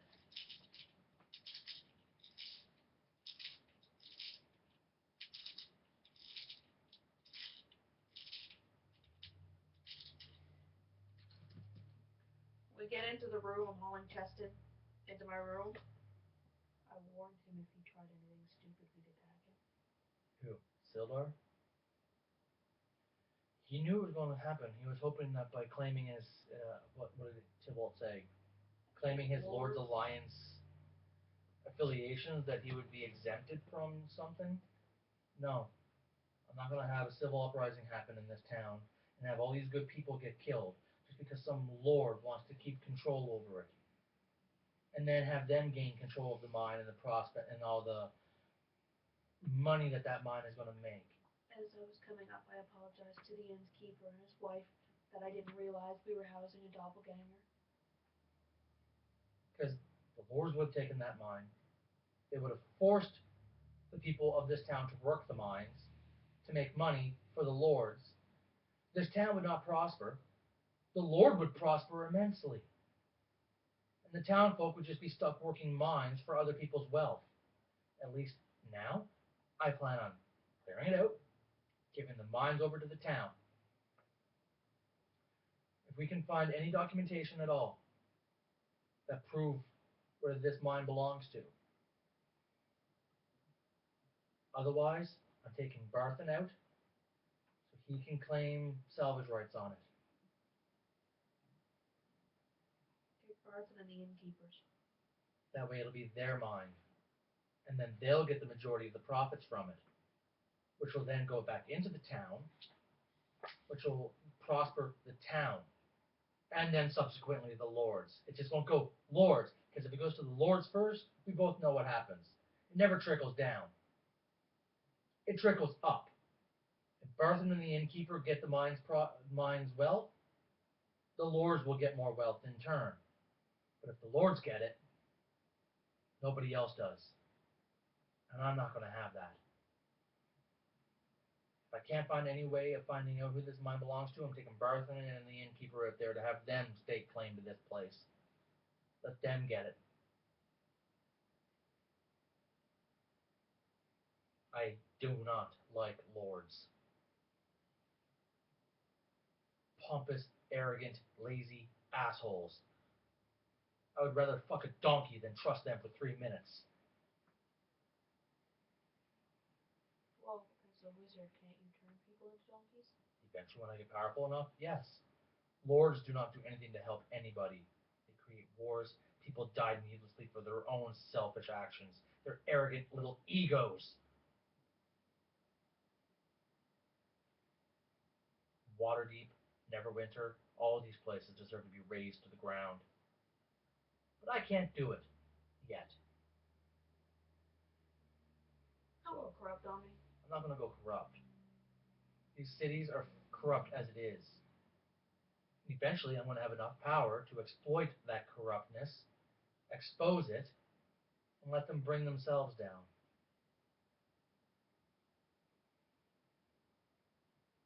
In the meantime, I will use those cities to my advantage to acquire my knowledge, increase my power.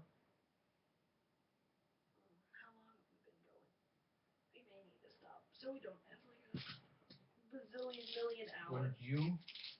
Wouldn't you and your grove rather have the mines and the mountains be under your control? The forest?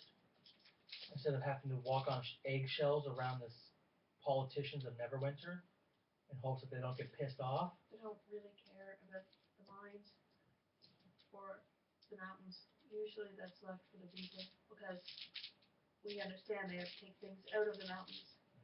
Don't you ever worry what's going to happen to your grove the day the politicians of Neverwinter grow tired of that alliance and having to beg for their approvals for things? Yeah, I do. Your grove is strong, but your grove is not big enough to take on the entire power of Neverwinter. No, but they'll only notice too late whenever the druids are gone that they'll starve that winter. Yeah, but they won't care. Your grove will be dead by then. That's why I don't like politicians. That's why I don't like cities. I'd rather the open road. Sprawling grasslands, hills, mountains, forests, streams. The tranquility of a stream, I will take any day. Unless you're picking, briarwood and get attacked. The only reason why I like cities is my spells. I swear to God, I would have been better being a druid. And that's where we're going to stop until the next day. We are going for 2 hours. So hopefully we'll pick up on the next session with them heading out to the Wave Echo Cave and hopefully finalizing this and seeing what happened to Barthen's boy. The next place they're sending out to is Barthen's boy. So Conbury to see what happened to Barthen's boy. So stay tuned. He did.